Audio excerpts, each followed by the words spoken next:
É com grande alegria que queremos saudar a todos vocês, comunidade acadêmica, professores, alunos e a todos que nos assistem pelo canal do YouTube. E é com essa mesma alegria que eu quero desejar que a graça e a paz de Jesus estejam com todos vocês. É nessa mesma alegria que Paulo escreveu a sua carta aos Filipenses, do qual nós temos o nosso texto-lema dessa semana. Eu quero fazer a leitura desse texto, que está no capítulo 1 de Filipenses, versículo 7. Eu faço a leitura na versão de Almeida. É justo que eu me sinta assim a respeito de todos vós, pois estáis em meu coração, já que todos sois participantes comigo da graça, tanto nas minhas prisões quanto na defesa e na confirmação do Evangelho. Paulo, quando ele escreve aos Filipenses, ele está expressando uma grande alegria. Essa alegria dele tem um motivo bem claro, porque a comunidade dele, essa comunidade de Filipenses, participa com ele da graça. Paulo fez muitas viagens missionárias, ele pregou o Evangelho durante essas viagens e ele conheceu muitas comunidades e fundou muitas comunidades. A comunidade de Filipenses tem um sentido especial para Paulo.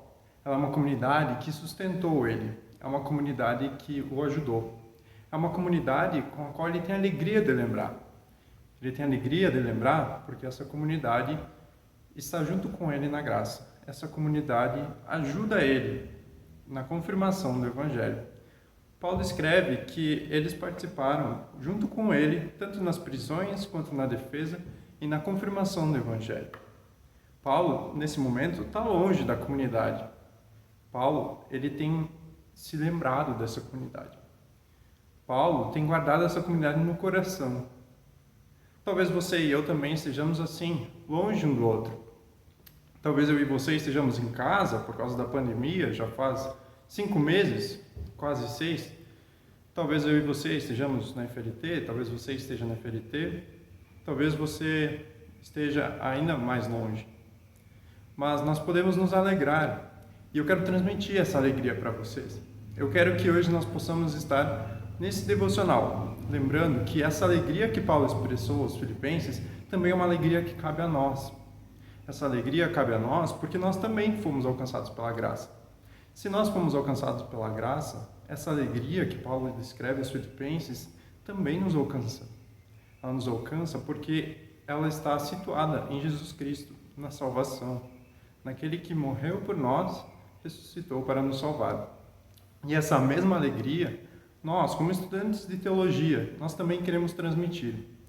E por isso, hoje, nós vamos ouvir falar também do texto que está no capítulo 1 de Filipenses, que trata um pouco do como Cristo é o centro da pregação do Evangelho para Paulo.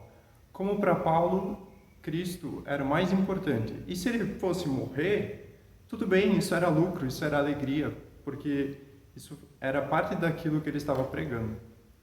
Por isso, hoje, que nós possamos estar alegres, porque a graça e a paz de Jesus Cristo está conosco e porque todos nós, aqui, onde eu estou, você aí, onde você está, estamos unidos através dessa alegria e dessa graça. Queremos agora também cantar o hino de nome Em Nada Ponho a Minha Fé.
dia, pessoal.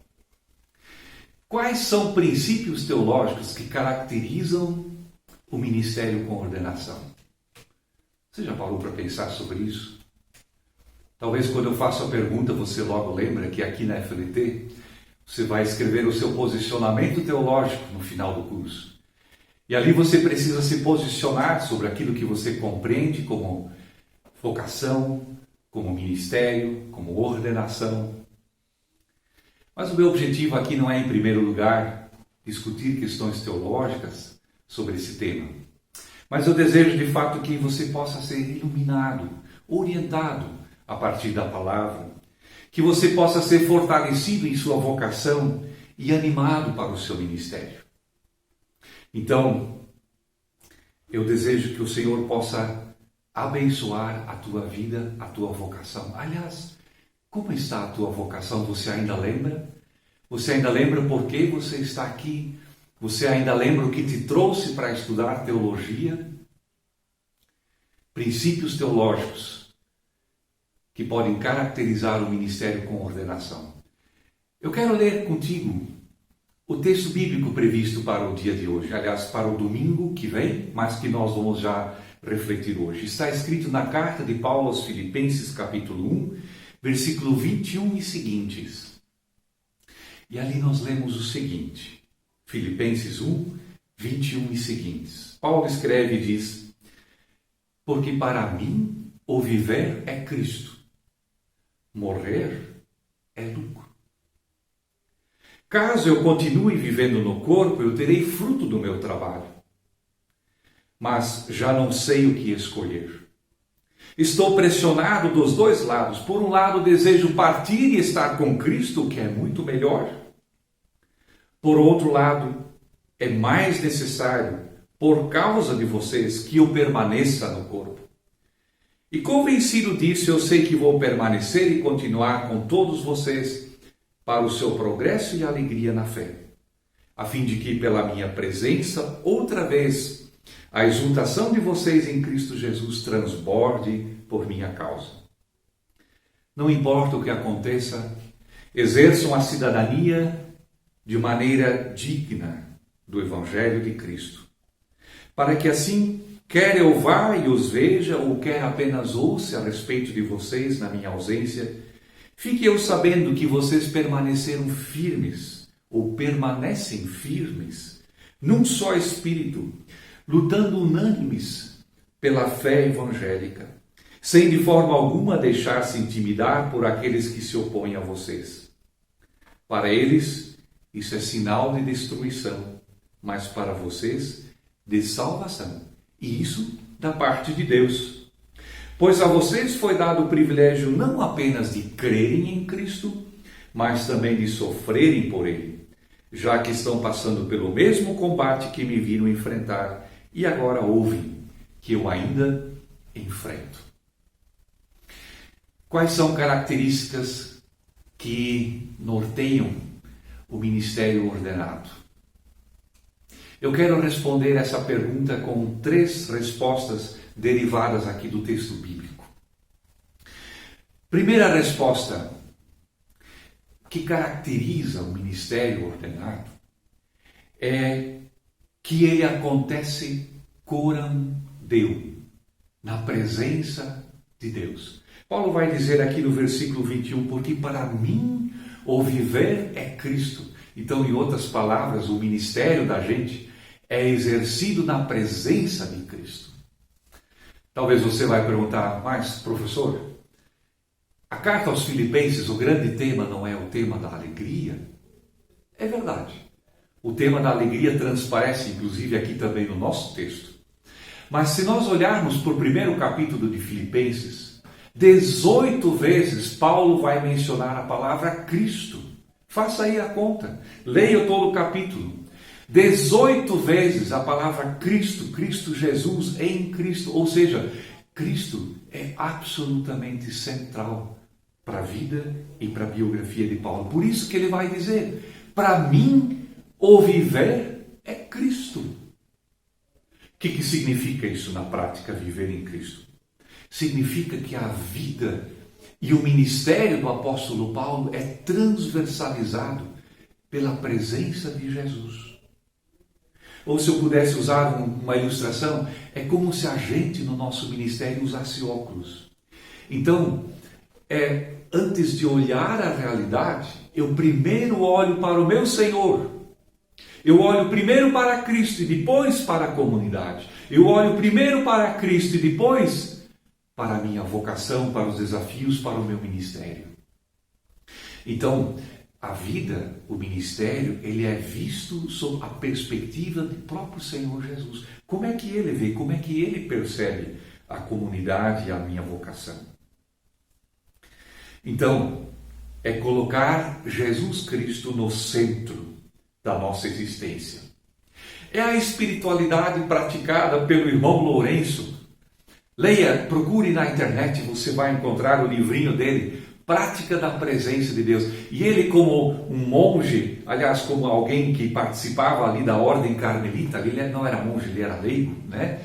Ele entendeu isso, que como cozinheiro lá no mosteiro, ele podia viver e experimentar a presença de Deus no dia a dia. É isso. Cristo no centro significa que ele transversaliza a minha vida e o meu ministério. E na prática isso significa, talvez como a gente lê aqui no capítulo 1, versículo 1, Paulo vai dizer que ele escreve a sua carta como servo de Cristo. Ele vai chamar a comunidade de santos. Então, como exemplo, né? Eu sei quem eu sou. Ter Jesus transversalizando o meu ministério significa que eu sei quem eu sou. Eu sou servo, doulos, escravo de Cristo. Não tenho vontade própria, mas eu procuro fazer a vontade do meu Senhor. Ou ter a vida transversalizada pela presença de Jesus significa na prática que eu enxergo o meu próximo, a comunidade de Jesus, como santa. Com todos os seus problemas, com todas as suas fragilidades, ela é santa aos olhos de Jesus. É assim que Deus a vê. Ou então também alguns versículos adiante, ainda no primeiro capítulo, Paulo vai associar constantemente a pessoa de Cristo como o dia do Senhor. E aqui agora eu já estou na segunda parte desse primeiro versículo. Dia do Senhor, ele aponta para o fim. Tem uma intencionalidade escatológica. E Paulo vai dizer aqui ainda no versículo 21, para mim viver é Cristo, e se eu morrer, isso é lucro. Quem pode dizer algo assim? Resposta: quem vive na perspectiva da eternidade. Como diz o ditado, só quem está pronto para morrer é que está pronto para viver. Você concorda com isso? Então, viver a vida na perspectiva da eternidade é viver de forma dupla, é viver na dimensão do juízo. Eu vou prestar contas diante de Deus. Mas é também viver na dimensão da graça de Deus. Porque como diz no versículo 6, ainda aqui do primeiro capítulo, diz Paulo, estou convencido de que aquele que começou a boa obra em vocês vai completá-la, vai torná-la plena até o dia de Cristo Jesus. Gente, viver nessa perspectiva da eternidade coloca um fim em todas as nossas utopias humanas. Porque a gente sabe que não é a partir de nós mesmos, mas é a partir do Senhor. Deus está no controle de todas as coisas. Mas agora Paulo está vivendo um dilema. Por um lado ele quer partir e estar com o Senhor. Lembra que ele está na prisão e ele pode realmente ser morto a qualquer momento. Então estar com o Senhor, muito bom. Mas por outro lado, ele precisa permanecer no corpo, ele diz. Paulo, ele está dizendo aqui que ele não sabe o que escolher. O futuro para ele está fechado, está oculto. Ele não consegue discernir. Então, Paulo ele considera a perspectiva da eternidade, ele considera a possibilidade de estar com Cristo, mas ele lembra ainda de uma outra perspectiva. E aqui eu estou agora no segundo tópico e na segunda resposta da minha pergunta. Que princípio teológico permeia o ministério? E a segunda resposta, o nosso ministério, ele se caracteriza, ou ele acontece coram ecclesia. Ele acontece diante da comunidade, como a gente lê nos versos 22 até o verso 26. Impressionante, gente. Paulo abre mão do céu por amor à comunidade. E ele aprendeu isso de Jesus, porque no capítulo 2, logo na sequência, nós temos aquele lindíssimo cântico cristológico, onde Jesus abre mão da glória para estar aqui conosco. Paulo se sente compelido, está no passivo, ele sofre isso, ele está compelido a se manter junto da comunidade, é isso? Essa é a ideia de manter, da palavra compelido, né? Ele está pressionado, então a ideia de manter junto. Será que isso não tem implicações para o teu e para o meu ministério? Nós somos compelidos a estarmos junto com a comunidade. O que isso significa, por exemplo, em relação ao teu dia de descanso? Já pensou sobre isso? O domingo, a comunidade pode te interromper, pode te incomodar. Será que isso tem implicações para o nosso discernimento entre as coisas e as pessoas? O que nós privilegiamos? O que tem prioridade no nosso ministério? Será que isso tem consequências quando às vezes o salário aperta e daí a gente prefere cair fora, trocar de comunidade, buscar lugares melhores? Como diz o meu colega Klaus Schwamba, ministério, meus queridos, são duas coisas: amor a Jesus e amor às pessoas, à comunidade. Paulo tem isso, ele tem isso presente, firmemente. Amor a Jesus e à comunidade. E ele deseja que a comunidade progrida, que ela experimente progresso na fé, que ela experimente progresso na alegria, que ela transborde em alegria por causa da pessoa de Jesus Cristo. Eu quero ler ainda da carta anterior, Efésios 4, ali aqueles versículos lindíssimos do versículo 11 seguintes, quando Paulo escreve: Deus designou alguns para serem apóstolos, outros profetas, outros para serem evangelistas e outros para pastores e mestres, a fim de preparar os santos para a obra e o ministério, até que todos sejam aperfeiçoados à estatura do próprio Cristo. Essa é a intenção, esse é o propósito, uma igreja missional, o sacerdócio geral. Faço um resumo. O que são princípios teológicos que caracterizam o ministério ordenado? Primeiro, o ministério acontece coram Deo, na presença de Jesus. Segundo, o ministério acontece na presença da eclesia. E terceiro e última resposta, o ministério acontece coram civitas, diante do mundo, diante da sociedade. É disso que falam os versículos 27 até 30 aqui no nosso texto. Significativo é que o ministério é vivido e exercido diante do mundo, na sociedade civil.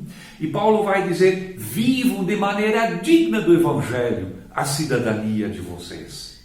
E aqui, essa palavra digna é um advérbio, ele funciona como modificador do próprio verbo.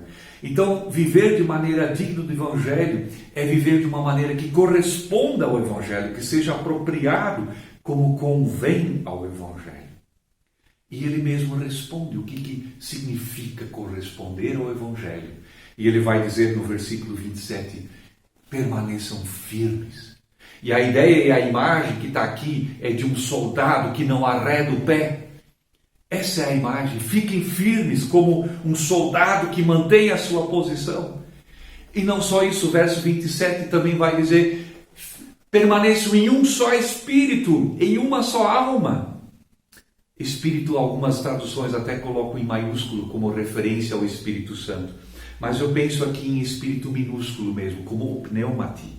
O pneumati e a psique, a alma e o espírito, são as duas palavras usadas aqui no texto. Então, como aquela dimensão volitiva do ser humano, que tem a ver com a nossa vontade, é aquela fonte de onde brota a força, o afeto, a emoção e o desejo. E ainda no versículo 27 ele diz: mantenham-se unânimes pela fé evangélica. Unânime significa todo mundo ao mesmo tempo. Você já viu aquele vídeo no YouTube onde o pessoal, de repente, o carro de bombeiros tem que passar o caminhão e não consegue porque tem um carro estacionado numa rua estreita? Então a multidão logo se ajunta e tenta tirar aquele carro e não funciona, até que alguém começa a contar: 1, 2 e vai! E quando todo mundo pega junto, é fácil de tirar o carro do caminho. É isso que Paulo está falando aqui, unânimes lutando unânimes em torno da fé evangélica. E o verso 28 conclui dizendo: sem se intimidar, porque sofrimento, dificuldades, provações são o ordinário da vida cristã, fazem parte da vida cristã. Então, meu querido, o que são princípios teológicos que permeiam o nosso ministério? Primeiro, ele acontece na presença de Deus e de Jesus Cristo. Ele acontece na presença da comunidade com um comprometimento. Ele acontece diante do mundo de maneira que a gente viva de forma digna do Evangelho, sem arredar o pé como um soldado, de corpo e alma juntos ali, lutando unânimes pela fé evangélica, sem se intimidar com provações e tentações ou dificuldades que se levantem. Termino perguntando a ti, meu querido, onde Deus falou contigo nessa manhã? O que vai ser o conteúdo da tua oração? O que o Senhor quis te comunicar e te dizer através dessa palavra? E que diferença essa palavra vai fazer no teu ministério, vai fazer na tua vida? Como você vai viver o dia de hoje? Como você vai exercer o seu ministério? Paulo diz: para mim, o viver é Cristo. E se eu morrer, é lucro. Amém. Somos gratos pela palavra que recebemos. Queremos agora todos nos reunir para ter um momento da oração final e da bênção final. Podemos todos acessar o link que está na descrição do vídeo. Até logo!